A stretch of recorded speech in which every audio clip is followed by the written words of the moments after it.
다음 소식 가볼까요?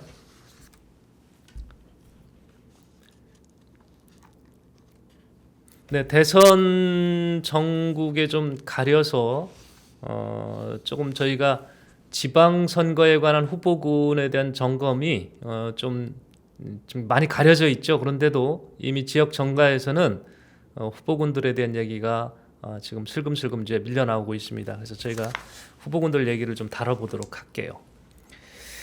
자, 먼저 민주당입니다. 민주당 입장에서는 가장 그래도 유리한 고지에 지금 서 계신 분이 이 박남춘 현 시장입니다. 이미 나 출마합니다 이런 얘기도 하셨고요. 재선에 도전하겠습니다 이런 얘기도 했습니다. 그래서 최대 역점 사업 중에 하나였던 수도권 매립지, 쓰레기 매립지 종료를 위해서 지금도 계속 고군분투하고 계신 것 같은데, 박남춘 시장이 지금 3년 반 전에 당선됐을 때만 해도 그때 득표율이 50%가 넘었습니다. 57.7%.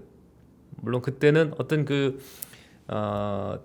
이 민주당이 전반적으로 굉장히 강세였었던 그런 시대적 상황도 있었죠. 그런 정치적 상황도 있었는데, 하여튼 박남춘 시장이 굉장히 높은 득표율, 지방선거에서 57.7% 이렇게 나오기가 쉽지 않거든요. 그래서 아주 안정적으로 당선이 됐는데, 지금은 박남춘 시장이 나 출마하겠습니다라고 선언을 공식적으로 했는데도 불구하고 후보군의 이름이 떠오르고 있습니다.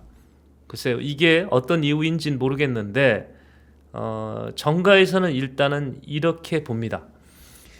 송영길 민주당 당대표의 어떤 결정이 굉장히 중요한 역할을 할 것 같다 이런 얘기를 합니다. 민주당을 현재 이끌고 있고요. 또 인천을 또 누구보다도 잘 알고 있는 분인데, 이분이 박남춘 시장에 대한 지지보다는 딴 분을 생각하고 있다고 그런다 하면은 이 구도가 흔들릴 수 있다는 거죠. 자, 이런 얘기가 나온 게 그냥 나온 게 아니고, 송영길 당대표가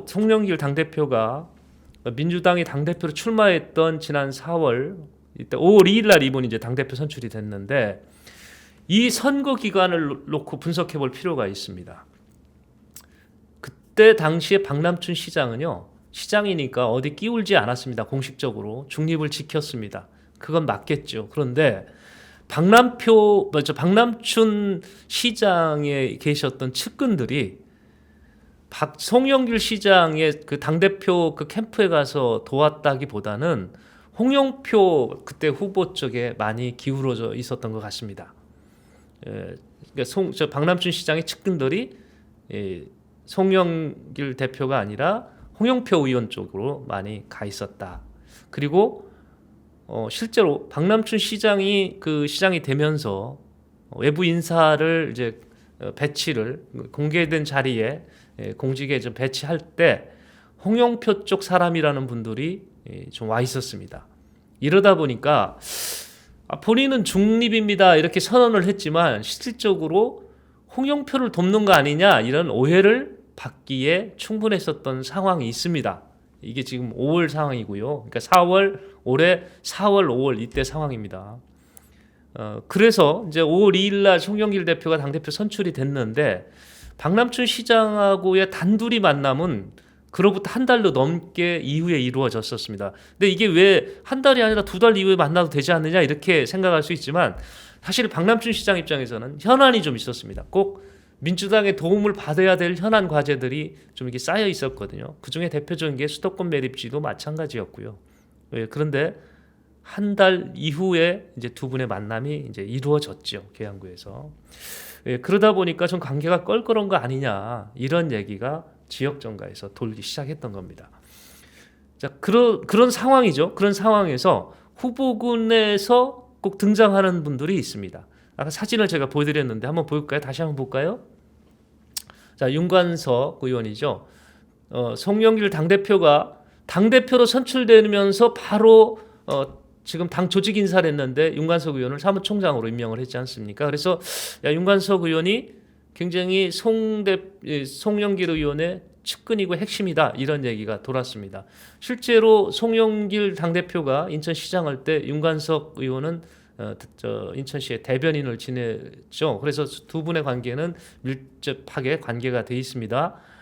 이런 상황을 놓고 봐서 혹시 윤관석 의원을 미는 거 아니냐 이런 얘기가 돌았습니다. 그런데 윤관석 의원의 최근 지지도를 보면 생각보다 그렇게 높지가 않은 걸로 나타나죠. 그러니까 조금 그런 또 얘기가 시들러해지는데, 그 다음에 홍영표 의원에 대해서는 지금 이제 송영길 후보와 당대표라는 자리를 놓고 격돌했기 때문에 계속 의원 가는 것보다는 시장으로 가는 게 낫지 않겠느냐, 이런 얘기가 있었던 것 같아요. 본인이 그런 얘기를 한 건 한 번도 없습니다. 그런데 여론조사 기관도 그런 걸 감안해서 조사를 해봤더니 의외로 많이 나오더라. 두 자리 숫자가 나오더라. 이래서 홍영표 의원도 지금 자의반 타의반으로 지금 시장 후보군에 올라와 있는 겁니다. 김경우 의원은 그동안 시장 후보에 당내 시장 후보로 참석을 해서 경선에 참여했던 적이 있기 때문에 본인은 제가 의중을 물어봤는데 전혀 아니라고 얘기를 했었는데도 불구하고 김경우 의원은 얘기가 좀 나오고 있죠. 근데 최근에 이분들 말고 지금 사진 올려드린 거 마지막 나오신 분을 보셨습니까? 한번 보실래요? 다시 한번. 유동수 의원인데요. 인천시당 민주당 인천시당 위원장 지금 맡고 있죠. 유동수 의원 이 얘기가 최근에 다시 나오고 있습니다. 그래서 혹시 송 대표가 유동수 의원을 마음에 둔 거 아니야? 이런 얘기가 지금 지역 정가에서 흘러나오고 있는 겁니다. 그러니까 유동수 의원이 최근에 그렇다면 윤관석 의원이 유동수 의원으로 대처되는 거 아닐까? 이런 얘기가 지금 지역 정가에서 흘러나오고 있는 겁니다. 지금 이 얘기는 뭐냐면 50% 넘는 높은 득표율로 당선됐던 박남춘 시장이 아직은 지지율에서 현 시장이라는 프리미엄을 제대로 얻지 못하고, 그 프리미엄을 받지 못하고 이 여론조사에서 지금 자꾸 낮은 물론 두 자리 숫자이긴 하지만 상대 후보에 비해서 오차범위 밖에서 밀리고 있기 때문에 새로운 대안이 필요하지 않겠느냐, 이런 조심스러운 견해가 있는 상황에서 이런 이름들이 후보군들이 떠오르고 있는 것입니다. 그렇지만 또 일각에서는 현 시장을 무시하고 가기는 어렵다, 이런 얘기도 지금 겹쳐지고 있습니다. 그래서 민주당 박남춘 현 시장 재선 도전하겠다 이렇게 공개적으로 발표한 이후에 윤관석, 홍영표, 김교웅, 유동수 현역 의원들의 이름이 함께 지금 떠오르고 있다는 말씀으로 민주당 시장 후보를 정리할 수 있겠습니다. 네, 우리 시청자 여러분 인사 같이 나누고 출발할게요. 하이오님, 네, 인천방송 화이팅 외쳐주셨고요. 임필룡님 좀 들어와 계십니다. 주말에 오미크론 확진자와 동선이 겹쳐서 코로나 검사했는데 와 다행이네요. 음성 판정 나왔다고 합니다. 외출 조심하자고 하는 임필룡님 말씀도 있었고요. RTYU님 화이팅 외쳐주셨습니다. 민주당 상황 그렇고요. 국민의힘으로 좀 넘어가 볼까요?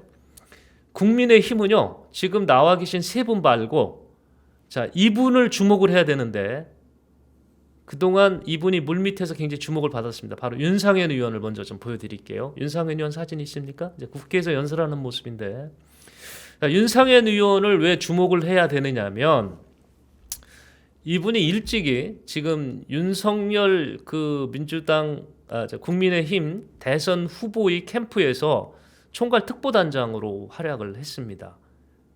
그 활약을 하면서 이분이 구상했던 게 뭐냐면 청년 조직을 좀 만들어서 이번 대선에 기여를 하겠다, 이런 구상이었었습니다. 그래서 청년 조직을 실제로 만드는 구상 단계에 있었고요. 캠프에서의 직책이 대선 선대위에서 그대로 가는 게 아니기 때문에 선대위에서도 일정한 직책을 맡아서 본인이 청년 조직을 전국적으로 움직이겠다, 이런 계획을 갖고 있었던 것 같습니다. 제가 확인한 바로는 그렇습니다. 근데 이제 변수가 항상 이분은 붙어 다녔죠. 그게 뭐냐면 공직선거법 위반으로 재판이 진행 중에 있다는 거죠. 그리고 또 하나가 최근에 매크로 폭로 사건에 본인은 관여를 안 했다고 이제 설명을 했습니다만은 이 건으로 검찰의 수사가 진행 중에 있다는 거였습니다. 그래서 정가에서 얘기는 이분이 선대에서 합류해서 직책을 맡기 위한 인선안에 처음에 포함되어 있다가 막판에 빠졌다는 얘기가 돌고 있습니다. 근데 이분을 왜 저희가 주목을 했어야 되냐면 윤상현 의원을 제가 속까지 알 수는 없습니다만은 이런 것 같습니다. 청년 조직을 만들어서 대선에 크게 기여를 하고 법원에서 무죄가 나온다고 하면 본인의 선택의 폭이 굉장히 넓어지는 거거든요. 인천시장에 나갈 수도 있고 뭐 국회의원 계속 할 수도 있겠고요. 그리고 지금 현재 지역구 미추홀 의뢰에 지금 지역구를 지금 안상수 전 시장한테 넘겨주고 사실 현역 의원직만 갖고 있지 지역을 갖고 있는 건 아닙니다. 그래서 지역구를 완전하게 탈환하고 이런 뭐 계획을 그림을 그렸을 것이라고 생각을 합니다. 그런데 이제 금요일 날 지난 금요일 날 법원에서 1심 법원에서 검찰이 구형을 했지 않습니까?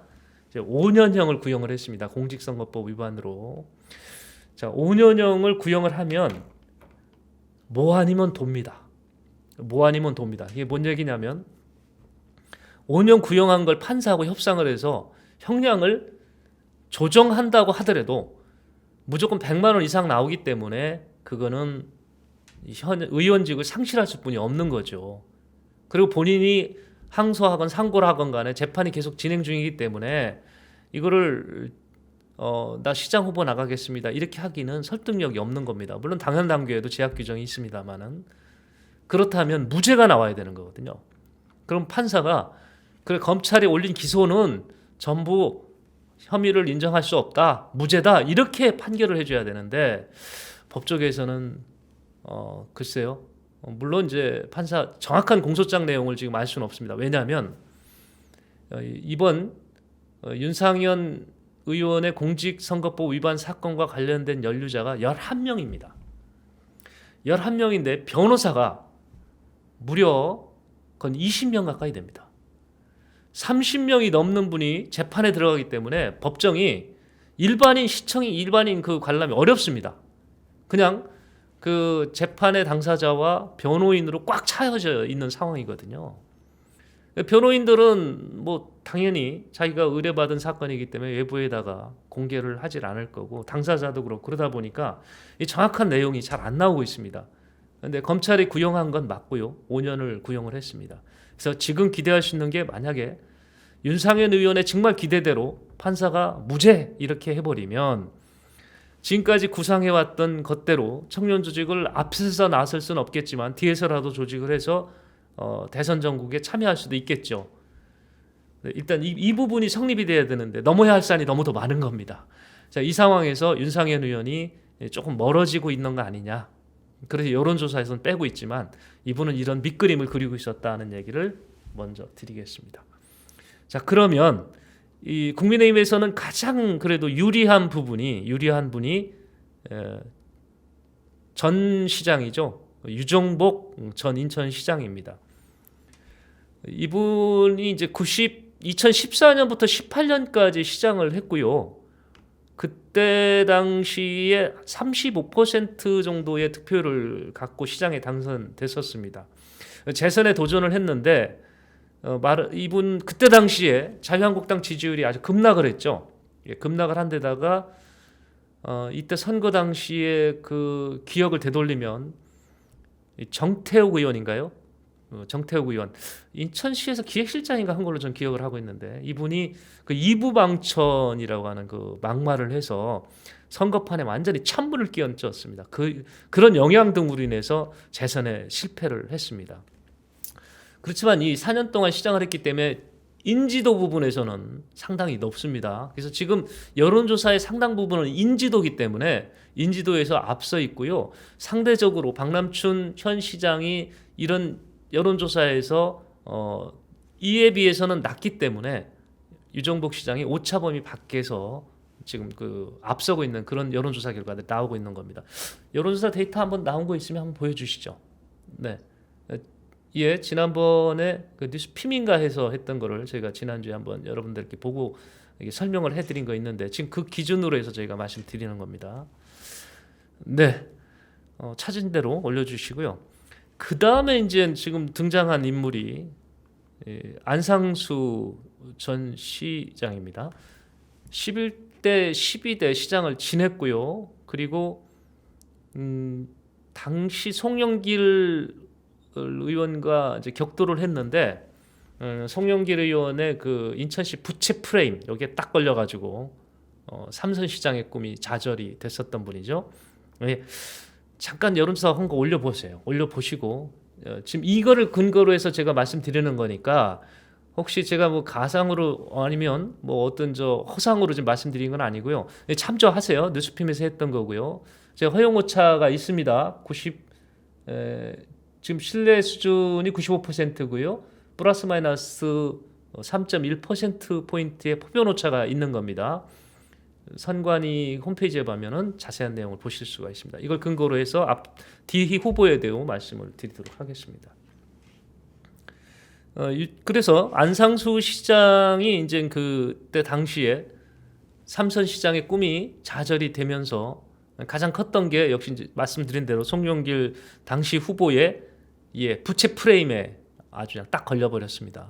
근데 이제 이 부분에 대해서는 안상수 전 시장이 그때 당시 상황이 아니었다는 걸 지금 이제 설명을 해서 어느 정도는 본인은 이제 시민들을 설득을 했다라고 이렇게 생각하시는 것 같고, 그 뒤로 5년간 야인 생활을 해왔습니다. 그랬다가 2015년 서구 강화을 보궐선거를 통해서 당시 신동근 의원을 이제 꺾고 다시 정계에 데뷔를 합니다. 다시 복귀를 하는 거죠.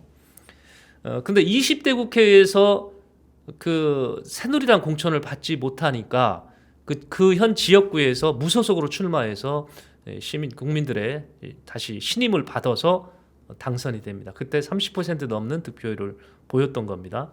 근데 이분이 다시 또 그 여론에 두각을 나타난 게 국민의힘 대통령 선거 후보자 경선에 참여하면서부터입니다. 많은 분들이 참여를 했는데 과연 8강에 들 수 있겠느냐 이렇게 시각을 봤는데 8강 진입에 성공을 하면서 다시 기염을 한번 토해냈죠. 자, 본인은 직접적으로 저 출마하겠습니다. 시장 선거 출마합니다. 이렇게 얘기한 적은 없습니다. 지인들과 상의는 했다고 하는데, 그런데 최근 여론조사가 두 자릿수가 넘는 걸로 나타났습니다. 박남춘 시장과 오차 범위 내로 좁혀지다 보니까 야, 이거 돌풍 일으키는 거 아니야? 이런 지금 시각이 지역 정가에서 지금 흘러나오고 있습니다. 자, 그 다음에 한 번 더 보실 분 있죠. 국민의힘에서는 이제 이학재 전 의원인데, 이학재 전 의원도 오랫동안 준비를 해왔습니다.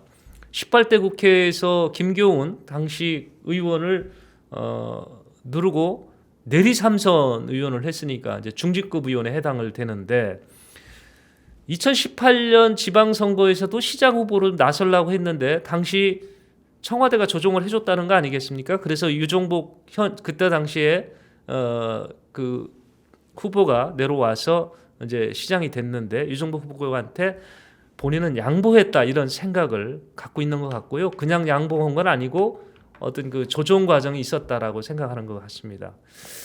그래서 이분이 이제 계속 시장에 대한 꿈을 갖고 있는데, 참 이 여론조사 몇 군데서 했죠. 몇 군데서 했는데 생각만큼 이 한 자리 숫자를 벗어나지 못하고 있습니다. 이렇게 활동하고 어떤 연륜을 쌓여 있으면 쉽게 넘어갈 것 같은데, 지역구인 서구를 제외하고는 고전을 지금 면치 못하고 있는 상황이거든요.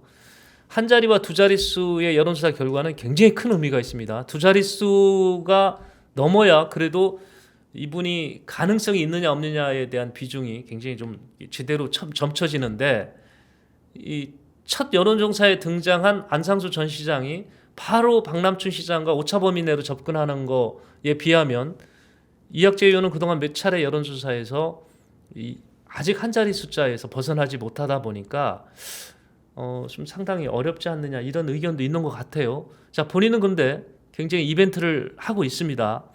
좀 이 기세가 이어지면 본인도 이제 강세의 어떤 그 후보군 대열에 포함될 거다 이렇게 얘기도 하고 있는 것 같습니다.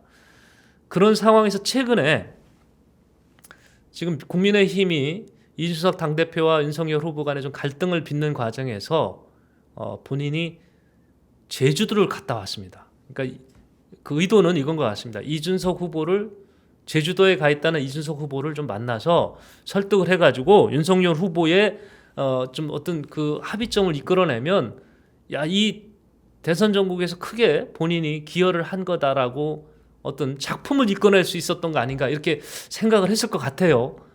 그래서 제주도를 갔는데 또 본인 신분도 있었죠. 캠프에서는 이분이 정무특보라는 걸 했기 때문에 그 캠프에 그런 자격도 있었으니까 가서 이준석 후보를 만나서 두 분 간에 좀 합의를 좀 시키겠다 이렇게 했었던 것 같아요. 근데 전화도 안 받았던 걸로 이렇게 좀 알려지고 있지 않습니까? 그래서 만나지 못하고 다시 그냥 돌아왔는데 지금 알아보니 이 판이 이학재 전 의원이 지금 움직일 수 이렇게 참여하기에는 이 판이 너무 나름대로 이렇게 좀 합의점을 갖고 있었던 것 같아요. 왜냐하면 이준석 후보는 이 김기현 원내대표하고의 어떤 물밑 얘기가 있었던 것 같고요. 그래서 울산으로 갔던 거 아니겠습니까? 그렇게 됐던 것 같고요. 또 측면 지원을 결국 사실상 하게 된 홍준표 의원도 함승희 변호사가 이제 홍준표 의원을 설득을 좀 해서 이분 윤석열 후보와 만남이 이루어졌던 것 같고요. 또 원희룡 전 제주지사가 김종인 위원장을 또 설득하고 이렇게 해서 또 이분도 원팀에 합류하게 됐었고 이러다 보니까 이 판이 상당히 지금 당의 중점에 정상부에 있던 분들이 움직여서 이미 이 합의점을 위한 그림을 그려왔던 상황이었었거든요. 그러다 보니까 이학재 전 의원이 이거를 좀 흔들어서 같이 어떤 작품을 만들기에는 조금 상황이 늦었거나 아니면 좀 맞지 않았던 거 아닌가. 네, 그래서 근데 반대로 이게 만약에 정말 이학재 의원 생각대로 성공을 했다고 하면 이번 이학재 의원은 전국적으로 알릴 수 있는 아주 큰 계기가 됐을 뻔했다 이런 생각을 합니다. 자, 국민의힘 그래서 세 분으로 정리하겠습니다. 자, 앞서 있는 분 유종복 전 시장 그리고 두 자리 여론조사로 지금 관심 받고 있는 안상수 전 시장 그리고 이학재 전 의원 이렇게 세 분이 후보군으로 소개를 하겠습니다. 정의당 잠깐 볼까요? 지금 현재 정의당 공동 상임선대위원장 맡고 있는 이정미 전 의원, 20대 의원이죠. 연수구 을에서 출마해서 18% 득표를 했었습니다. 이정미 전 의원 그리고 김웅호 지금 당 부대표죠. 예, 이분도 7대 시장 후보로 나와서 2.82%의 득표를 기록한 결과가 있습니다. 그리고 이제 시당위원장 문용미 시당위원장 세 분이 후보군에 올라와 있습니다. 자, 이렇게 정가 소식 저희가 전해드렸고요. 다음 코너로 가보겠습니다.